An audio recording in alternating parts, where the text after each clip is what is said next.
Welcome back to the video. और आज की इस वीडियो में हम देखेंगे कि हम किस तरीके से निकालते हैं total number of onto and into functions. तो उनको निकालने से पहले यहाँ पे एक कंडीशन मैंने लिखी हुई है। तो यहाँ पे क्या कंडीशन है, number of elements in B should be smaller than और equals to number of elements in A. तो ऐसा क्यों लिखा हुआ है, क्योंकि हमें पता है अगर मेरे पास सेट ए है, यहाँ पे मैंने बनाया हुआ है वैसे, अगर हमारे पास एक सेट ए है और सेट बी है और उन पे एक फंक्शन डिफाइंड है, और अगर सेट ए के अंदर जो एलिमेंट्स है A1 A2 up to AN और सेट बी के अंदर A1 A2 B1 B2 up to BM elements है, तो बी के अंदर सारे एलिमेंट्स मैप्ड होंगे जब भी वो फंक्शन हमारा ऑन टू होगा। यानी कि यहाँ पर जो बी के एलिमेंट्स है, सेट बी के एलिमेंट्स, वो सारे मैप्ड होने चाहिए। तो ऐसा जब भी हो सकता है कि जब हमारा नंबर ऑफ एलिमेंट्स इन ए या तो इक्वल हो नंबर ऑफ एलिमेंट्स बी के साथ, या फिर नंबर ऑफ एलिमेंट्स जो बी में है वो कम हो number of elements in A से। तो ये कंडीशन हमें याद रखनी है। ये कंडीशन हो गई हमारे पास। अब हम चलते हैं अपने कंडीशन नंबर 1 को देखने। तो कंडीशन नंबर वन में क्या हो सकता है कि हमारा number of elements in B जो है वो इक्वल हो जाए number of elements in A. मैं मान लेता हूँ वो है n एलिमेंट्स। तो मैं यहाँ पे बना लेता हूँ, ये मैंने बनाया सेट ए, ये मैंने बनाया सेट बी। ठीक है, तो ये मेरे पास यहाँ पे A1 होगा, A2 होगा, इसी तरीके से अप टू AN एलिमेंट्स होंगे। यहाँ पे मेरा B1 होगा, B2 होगा, इसी तरीके से यहाँ पे भी BN एलिमेंट्स होंगे। तो अब मुझे निकालना है यहाँ पे टोटल ऑन टू फंक्शंस।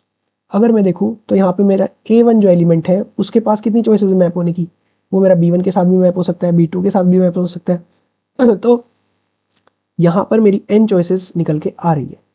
अब हमें ये देखना है कि ये जो हमारा अगला एलिमेंट A2 है, मैं मान लेता हूँ A1 मेरा मैप हो चुका है B2 के साथ।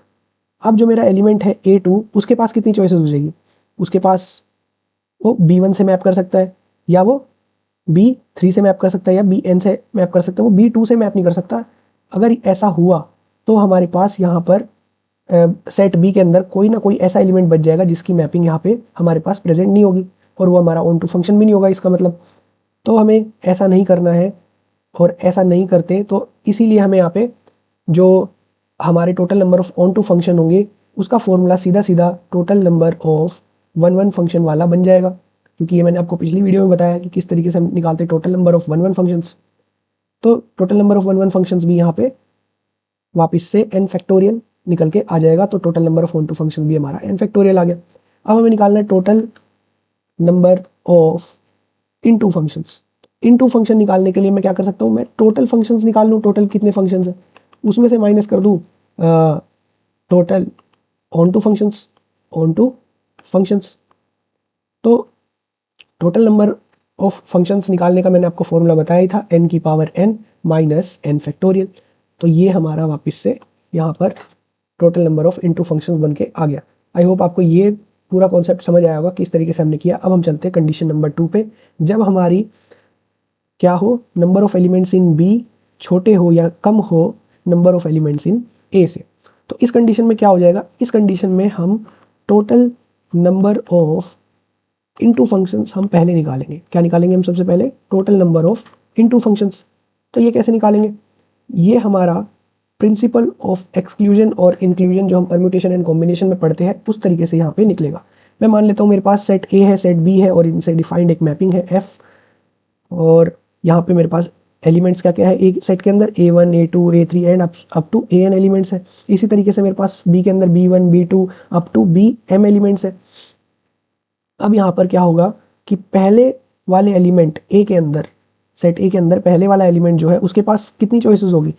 अब यहाँ पर कुछ ऐसा करना होगा कि ये जो एक एलिमेंट है किसी तरीके से रह जाए बी के अंदर। तो कैसे हो सकता है कि मैं मान लेता हूँ NC1, यानी कि जो मेरे पास यहाँ पर एलिमेंट्स थे M एलिमेंट्स थे मेरे सेट बी के अंदर, उनमें से मैंने एक ऐसा ले लिया जो कि मैप्ड नहीं हुआ। तो सेट बी के अंदर मैंने ऐसा एलिमेंट ले लिया जो मैप नहीं हुआ, और बाकी मैप्ड हो गए। तो बाकी कितने बचे एलिमेंट्स, तो बाकी मेरे पास एलिमेंट्स बचे M-1, और इसकी पावर हो जाएगी मेरी n। तो हमारा फॉर्मूला कुछ इस तरीके का नज़र आएगा। ये जो फॉर्मूला है ये मैंने आपके principle of exclusion and inclusion जो हमारा परम्यूटेशन एंड कॉम्बिनेशन में यूज़ होता है उससे लिया हुआ है। अगर आप उसको नहीं समझना चाहते तो आप इसको को डायरेक्ट याद रख सकते हैं। तो total number of into function हमने यहाँ पर पता कर लिए। तो टोटल नंबर ऑफ हमारे ऑन टू फंक्शन क्या हो जाएंगे यहाँ पे, total number of onto function हमें यहाँ पे निकालने हैं। तो इस बार हमें उल्टा करना होगा, इस बार वही करना होगा, टोटल फंक्शन में से हम माइनस कर देंगे टोटल इनटू फंक्शन जो अभी हमने निकाले हैं। तो अगर हम यहाँ ध्यान से देखें, इस बार देखना यहाँ पे मैंने क्या एलिमेंट लिए थे, यहाँ पे m एलिमेंट्स लिए थे सेट बी के अंदर और n एलिमेंट्स लिए थे सेट ए के अंदर। तो टोटल फंक्शन का फॉर्मूला क्या बन जाएगा, m की पावर n। ठीक है, ये बहुत ध्यान रखना है क्योंकि मैंने आपको ये समझाया हुआ है कि टोटल फंक्शन कैसे निकालते हैं फर्स्ट वीडियो के अंदर। इसके बाद हम ये वाला फॉर्मूला लिख देंगे जो हमारा टोटल इनटू फंक्शन वाला आया है। तो MC1 m-1 की पावर n माइनस MC2, देखो माइनस माइनस इस बार प्लस हो जाएगा ये वाला, तो m-2 की पावर n, और ये सिलसिला इस तरह से चलता रहेगा। तो आई होप आपको ये सारे फॉर्मूले याद हो गए होंगे जो भी मैंने अभी आपको समझाए हैं total number of into function and onto function के, और इसमें क्या इंपॉर्टेंट कंडीशन आपको याद रखनी है। ये बहुत ही इंपॉर्टेंट फॉर्मूला है आपके एग्जाम पॉइंट ऑफ व्यू से, आप इनको याद रख सकते हैं और हम अगली वीडियो में इनके क्वेश्चन भी करेंगे। Thank you for watching the video, मिलते हैं नेक्स्ट वीडियो में।